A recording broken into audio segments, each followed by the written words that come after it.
Assalamualaikum warahmatullahi wabarakatuh. Selamat berjumpa kembali di materi saya pada minggu ini. Jadi pada pertemuan kali ini saya akan membahas bab baru ya, bab baru yaitu termokimia ya. Jadi di dalam termokimia ini kita akan mempelajari reaksi endoterm dan eksoterm. Jadi ada beberapa sub. Jadi untuk pertemuan kali ini kita akan membahas termokimia dan sub reaksi endoterm dan eksoterm.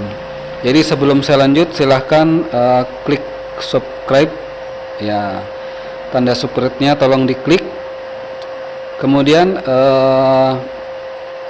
centang tanda notifikasinya ya, supaya kalau ada video-video baru dari saya Anda bisa langsung melihat ya. Kita mulai ya. Kita lanjut ya. Jadi dalam termokimia itu ada dikatakan sebagai hukum kekekalan energi ya, yaitu yang bunyinya energi tidak dapat diciptakan atau dimusnahkan, tetapi energi dapat berubah bentuk dari energi yang satu ke bentuk energi yang lain. Ini adalah hukum kekekalan energi. Ini ya, ini sistem, kemudian lingkungan ya. Iya. Lingkungan. Jadi energi di sini, ini energi di sini, jadi dia terus berputar-putar. Energi ini dia tidak akan hilang ya. Dia hilangnya dia menuju ke lingkungan ya. Dia ke lingkungan semua ya. Jadi dia terus berputar terus ya. Sistem ya. Bagian dari alam yang menjadi pusat perhatian atau pengamatan ya.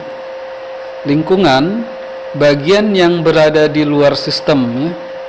Bagian yang berada di luar sistem. Reaksi termokimia. Jadi reaksi termokimia ini dibagi menjadi reaksi ekso ya, eksoterm, dan reaksi endoterm ya. Jadi reaksi termokimia dibagi atas reaksi eksoterm dan endoterm. Eksoterm ya, eksoterm yaitu reaksi yang menyebabkan perpindahan kalor dari sistem ke lingkungan. Suhu akhir reaksi lebih tinggi daripada suhu awal reaksi ya. Jadi ekso berarti dia di luar ya, X ya, di luar. Jadi reaksi yang menyebabkan perpindahan kalor dari sistem ke lingkungan ya. Tuh. Contoh ya, NaOH natrium hidroksida ditambah dengan asam klorida HCl, dia akan menghasilkan NaCl ya. Jadi pertama NaOH-nya ini dalam fase aqui ya. Aqui ini dia fasenya liquid. Kalau aqui ya, ini liquid semua ya. Liquid atau cairannya. HCl dalam bentuk liquid atau cairan, dia akan menghasilkan garam ya, NaCl dalam bentuk cairan ditambah dengan cairan H2O ya. Nah, cairan H2O liquid itu cairannya ya. Kemudian dia mempunyai atau memiliki delta H sebanyak min A kilojoule. Jadi kilojoule ini satuan daripada kalor ya. Jadi kalor ini biasanya ini lambangnya segitiga.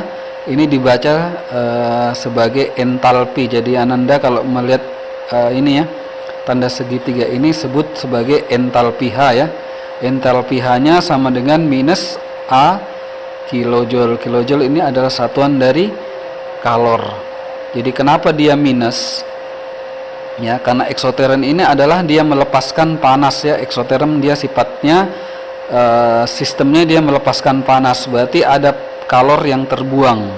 Makanya dia di sini minus tandanya. Kalau dia minus berarti sistemnya dia melakukan eksoterm ya. Ini tandanya kalau dia minus berarti dia eksoterm. Ya, kemudian reaksi endoterm ini kebalikannya ya. Reaksi yang menyebabkan perpindahan kalor dari lingkungan ke sistem. Suhu akhir lebih rendah daripada suhu awal reaksi ya. Ya. Contohnya NH42CO3 adalah aku ya, campuran liquid ditambah 2CH3COOH, ini asam cuka ya, dalam bentuk liquid cairan, akan menjadi 2CH3COONH4 ditambah H2O liquid. Jadi ini ya ditambah dengan karbon dioksida dalam bentuk gas, memiliki entalpi H sebesar plus A kilojoule. Jadi tanda plus ini berarti dia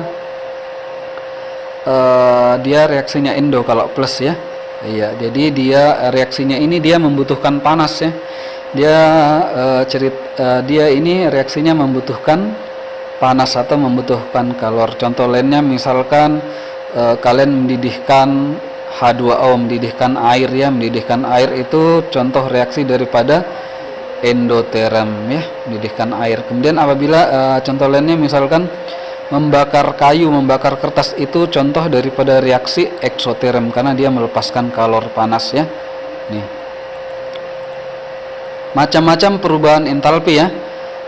Jadi ini macam-macam perubahan entalpi delta H. Jadi entalpi yang terbentuk ini dia dibagi menjadi beberapa ya. Ya, entalpi pembentukan ini simbolnya segitiga ya, delta HF. Jadi entalpi pembentukan ini simbolnya entalpi HF ya, atau delta HF ya. Kalau bisa juga dibaca sebagai delta ya, delta HF atau entalpi HF bisa juga ya. Ya. Entalpi penguraian ya. Entalpi penguraian ya, delta HD atau entalpi HD ya. Ya. Kemudian ada entalpi pembakaran ya, delta HC ya.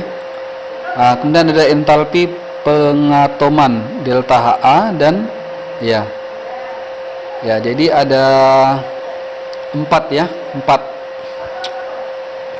Nah, ini entalpi pembentukan ya.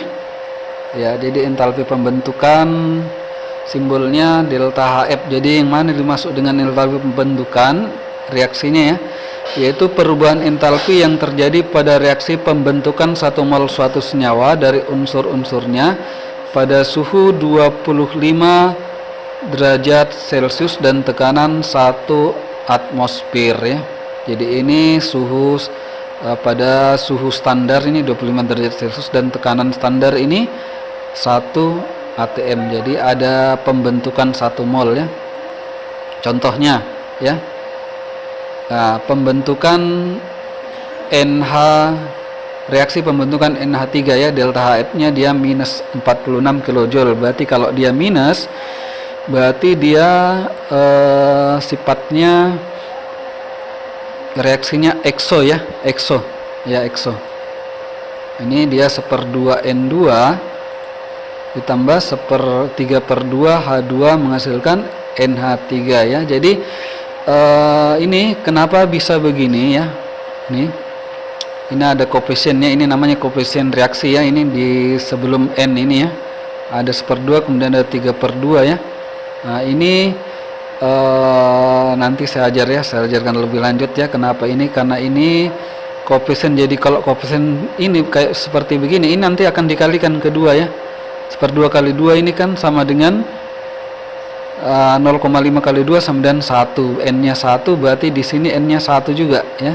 Nah, ini 3/2 H2 dalam fase gas, berarti 3/2 kali 2 berarti 3 kali 2 6, 6 bagi 2 3, berarti hanya 3. Sudah betul. Ini namanya adalah penyetaraan reaksi ya.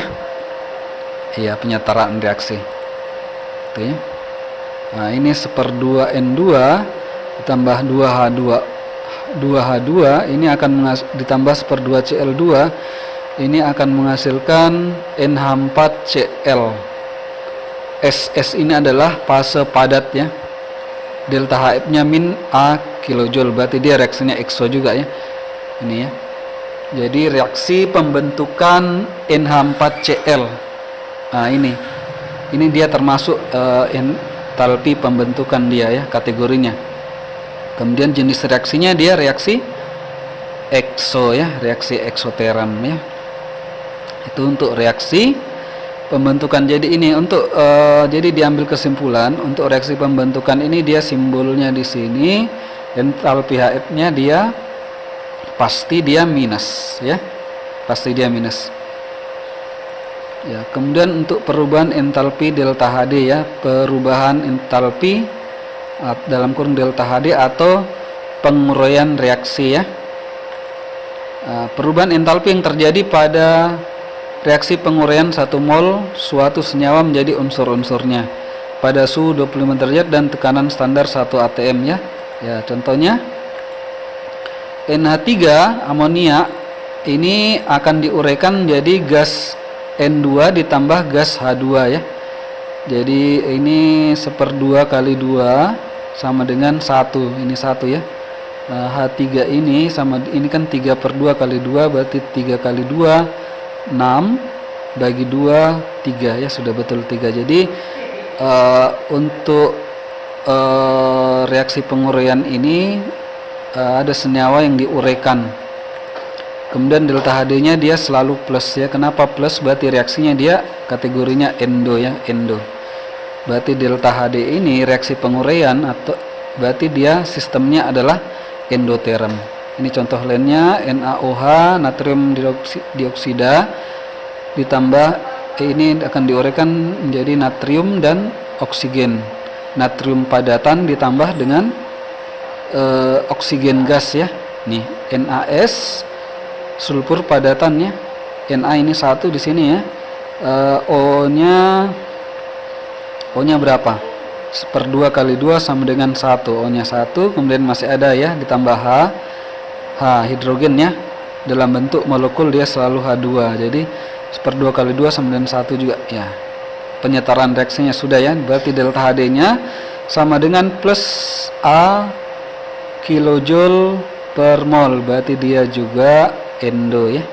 Ya, jadi untuk pertemuan kali ini saya sampai di sini saya dulu ya. Jadi ada 2 yang saya bahas, yaitu entalpi pembentukan dan entalpi penguraian. Untuk 2 entalpi lanjutan saya akan bahas pada pertemuan berikutnya. Wassalamualaikum warahmatullahi wabarakatuh.